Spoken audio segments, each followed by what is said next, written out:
Welcome back to WION World is One. You're watching Speed News with me, Vidur Kathuria. Let's get started.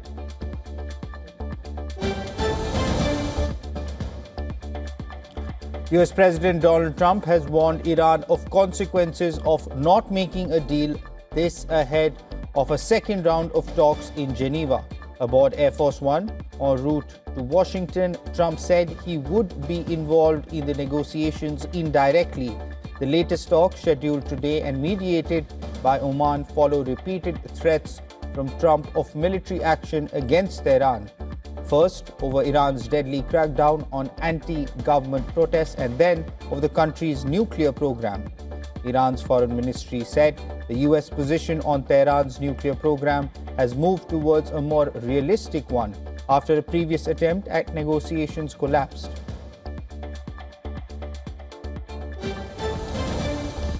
Iran's Revolutionary Guards Navy reportedly held a drill in the Strait of Hormuz a day prior to renewed Iran-US nuclear negotiations. Footage showed senior Iranian military officials overseeing the drills, with numerous strikes causing large explosions. The drill, named Smart Control of Hormuz Strait, aimed at testing the readiness of operational forces in the face of possible security and military threats. French President Emmanuel Macron and First Lady Brigitte Macron have arrived in Mumbai. They are on an official three-day visit to India, which will conclude on February 19th. Prime Minister Modi will travel to Mumbai today, where he will meet Macron. The two leaders will hold bilateral engagements at the Lok Bhavan. The visit marks Macron's fourth visit to India at the invitation of Prime Minister Narendra Modi. Macron's first visit was in 2018, followed by his attendance at the 2023 G20 summit and his 2024 state visit as the chief guest for India's 75th Republic Day.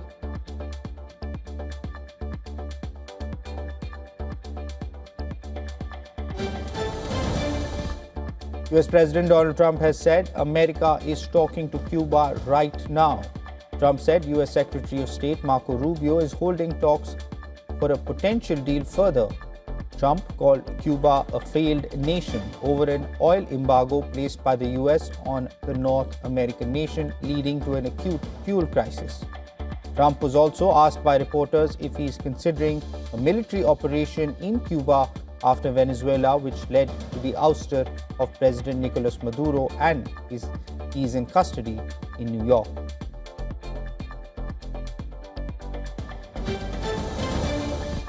Mounting piles of uncollected garbage are becoming an increasingly common sight across neighborhoods in the Cuban capital as a severe fuel shortage cripples municipal waste collection services. Local authorities say the lack of diesel has left many garbage trucks idle, disrupting regular pickup schedules and allowing waste to accumulate on sidewalks. Residents report strong odors, growing infestations, and insects and rodents, and heightened health concerns. The crisis stems from long-standing energy shortages that have grown far worse this year, disrupting transportation, electricity generation, and other vital public services across the island.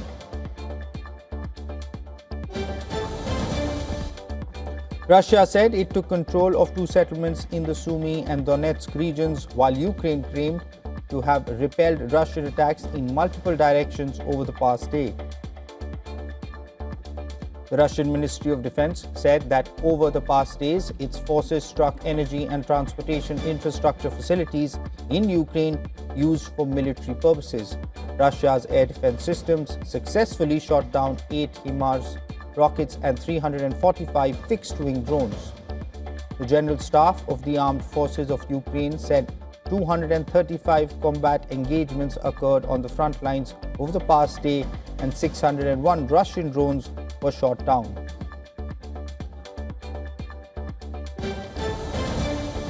Ukrainian President Volodymyr Zelensky said Ukrainian intelligence showed more Russian attacks on energy targets lay ahead, and that such strikes made it more difficult to reach an agreement on ending the nearly 4-year war.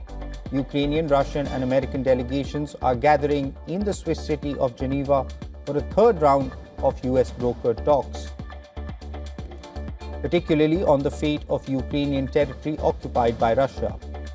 Zelensky said Russian attacks were constantly evolving and resorting to a combination of weapons, including drones and missiles, requiring special defense and support from partners. Lebanon's government said that the army will have a 4-month extendable period to implement Phase 2 of the military's plan to disarm militant group Hezbollah in South Lebanon. Lebanon's government has committed to disarming Hezbollah, which was badly weakened in a recent war with Israel. The military said last month it had completed the first phase of its plan covering the area between the Litani River and the Israeli border about 30 kilometers further south. Phase 2 covers an area north of the river.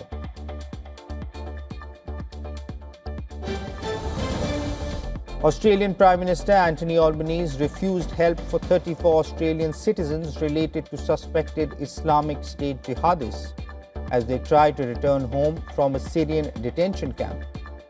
Albanese said the government will not repatriate people from Syria, and any of the citizens who made it back to Australia would face the full force of the law if they had committed crimes. The Australians released from a camp, the members of their families failed to reach capital Damascus because of the poor coordination with the Syrian authorities, forcing them back into custody.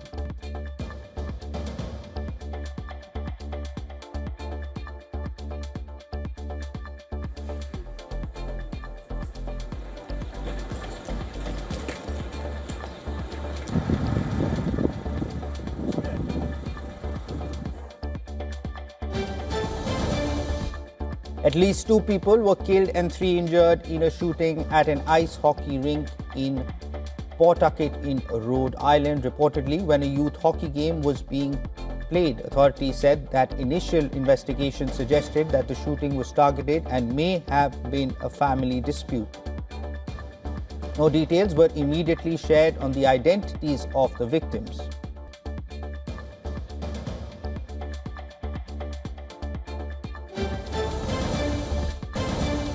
Tariq Rahman, chairman of the Bangladesh Nationalist Party, will take oath as the Prime Minister along with newly elected members of Parliament. Interim leader Muhammad Yunus has tendered his resignation to pave the way for new government. India will be represented at the ceremony by Om Birla, the Speaker of the Lok Sabha. This marks a new political phase in Bangladesh following the 2024 ouster of Sheikh Hasina. Rahman, son of former Prime Minister Khaleda Zia, led the BNP to a landslide victory in the general elections after returning from a 17-year exile.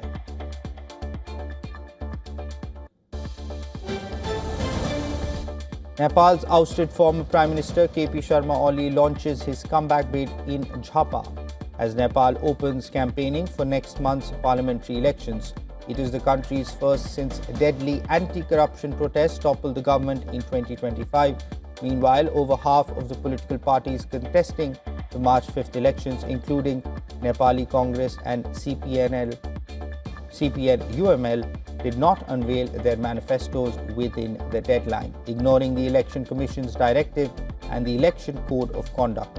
The Commission had asked all the parties contesting to make their manifestos public by Sunday before commencing full-fledged campaigning this week.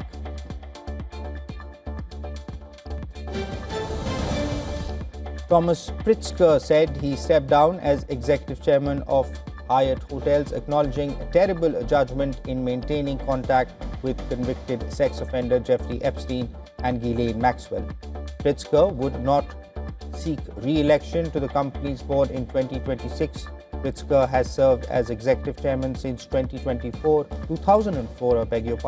and highlighted the company's growth and resilience during his tenure, including taking Hyatt public, adopting an asset-light strategy, and navigating the COVID-19 pandemic.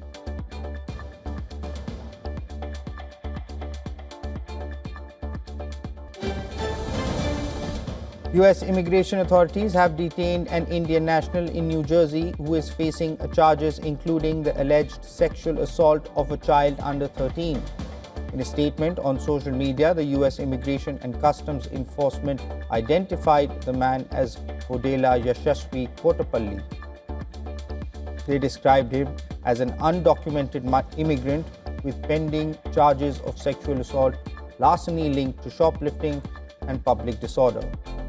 ICE said he will remain in custody pending removal proceedings under US immigration law.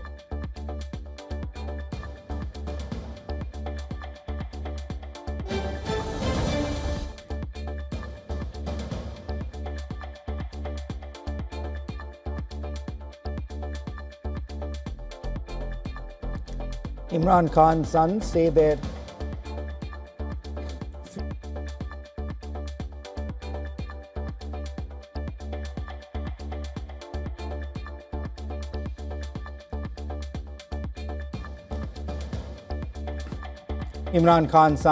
they fear for their father's deteriorating health in Pakistan's Adiala jail and are seeking permission to visit the former Prime Minister, urging authorities to grant access after more than 2 years.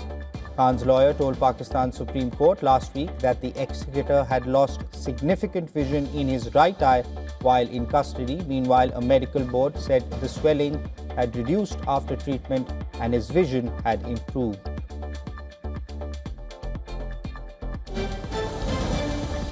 South Korea is awaiting one of the most consequential court rulings in decades this week, with judges due to deliver their verdict on insurrection charges against the former President Yoon Suk-yeol and prosecutors demanding the death penalty.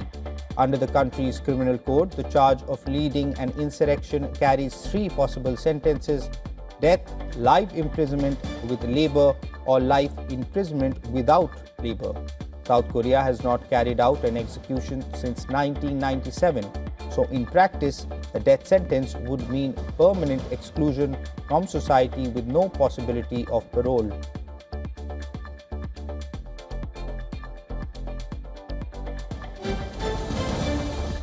The Nigerian Defense Ministry has confirmed the arrival of about 100 US military personnel in northeast. This as the country faces multiple security crises, including jihadist insurgency and kidnappings. In a statement, the spokesperson for the defense headquarters said the US troops and associated equipment landed at the Bochi airfield. According to officials from both countries, the American forces are expected to train Nigerian soldiers and not engage in combat operations.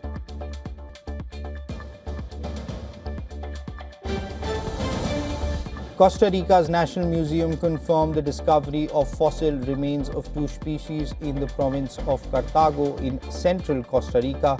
The material includes remains attributed to a mastodon relative and a giant ground sloth that once roamed what is now Costa Rica.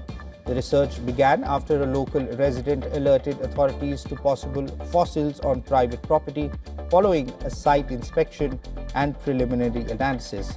The museum's Natural History Department launched an excavation and recovery effort working under difficult conditions. The museum said it has carried out 13 excavation and rescue operations and recovered nearly 50 fossil pieces so far.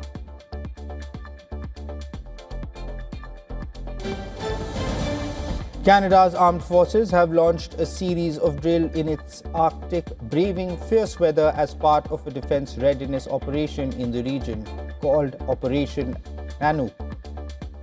The drill aims to improve the Canadian Army's capacity to act in the Arctic. Soldiers were in Yellowknife, Northwest Territories, where temperatures plunged to below -30 degrees Celsius. The drills are taking place in coordination with local indigenous communities and other territorial partners, sharing expertise when operating in the harsh elements. The operation comes amid heightened tensions in the Arctic following comments from US President Donald Trump on control over Greenland.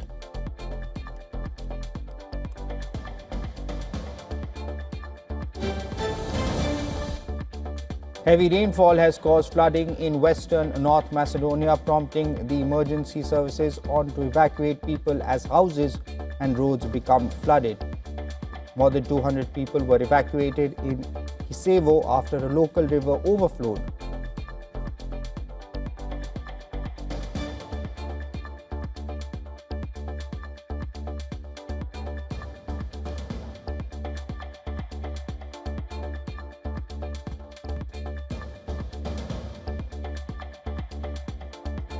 homes and roads, while authorities also reported water damage in parts of Gostivar and the Skopje region.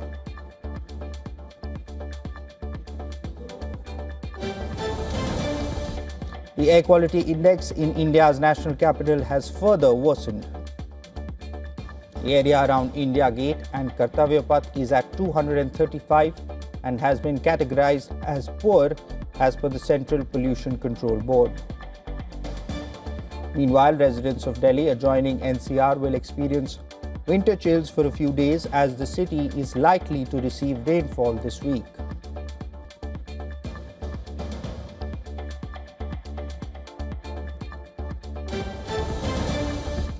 Asian markets opened cautiously in holiday-thin trade as investors awaited US-Iran nuclear talks in Geneva. Mainland China, Hong Kong, Singapore, Taiwan and South Korea were closed for Lunar New Year, while US markets shut for President's Day. In Japan, the Nikkei 225 and the Topix declined more than 0.5% after weaker than expected GDP data showed the economy grew just 0.2% in the fourth quarter. The yen strengthened slightly while bond yields edged lower. Traders see only a slim chance of a Bank of Japan rate hike in March. Australia's ASX 200 rose nearly 0.5%.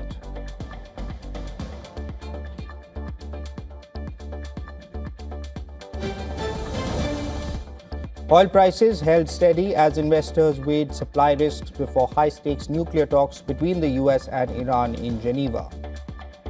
US President Donald Trump said he would be indirectly involved and believes Tehran wants a deal. The recent comments about regime change added to uncertainty. Brent crude slipped 0.2% to around $68.5 a barrel after a 1.3% jump. Tensions remain elevated after Iran launched naval drills in the Strait of Hormuz, a key route for Gulf crude exports. Analysts say easing Middle East or Ukraine tensions could pull prices lower, but any escalation may add to the risk premium. Meanwhile, OPEC is considering increasing output from April as it prepares for peak summer demand.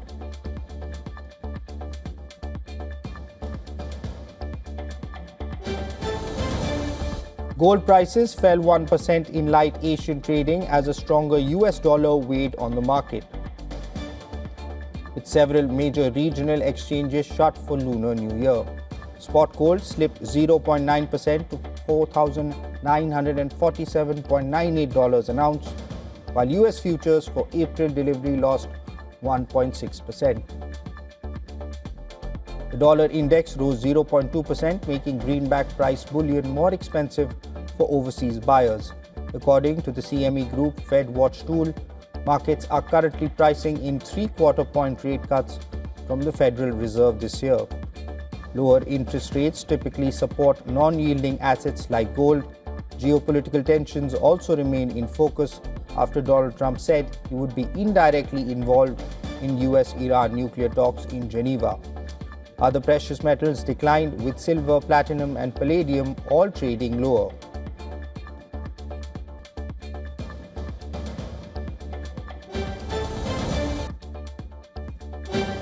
Social media platform X faced a major outage for thousands of users in the United States and the United Kingdom on Monday. Outage tracking website Down Detector recorded more than 23,000 incidents at the peak of the disruption. Users reported problems with loading posts, refreshing feeds, and accessing the platform.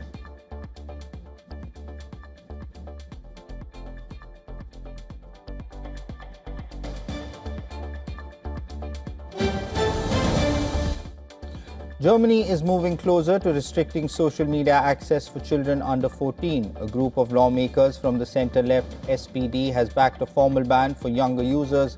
The proposal calls for platforms to create special youth versions for those aged 14 to 16. These would remove algorithm-driven feeds, endless scrolling, and autoplay features. SPD leader Lars Klingbeil says protecting children from online hate and violence is a top priority.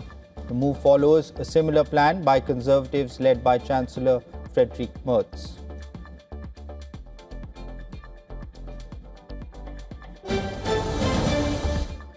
In the T20 World Cup, 2021 champions Australia are on the verge of a group stage exit. Stunned by Zimbabwe in their second outing on Friday, Australia needed a win to stay in control of their qualification chances. Batting first, they started well. Captain Mitchell Marsh and Travis Head shared a 104-run stand for the first wicket, but Australia lost the plot after the duo fell in back-to-back overs. They scored 110 runs in the first 10 overs but only managed 71 in the last 10. In reply, Pathum Nissanka led Sri Lanka's chase with an unbeaten 100. Kusal Mendis also scored 51. Sri Lanka reached the target with 2 overs remaining and moved into the Super 8 stage.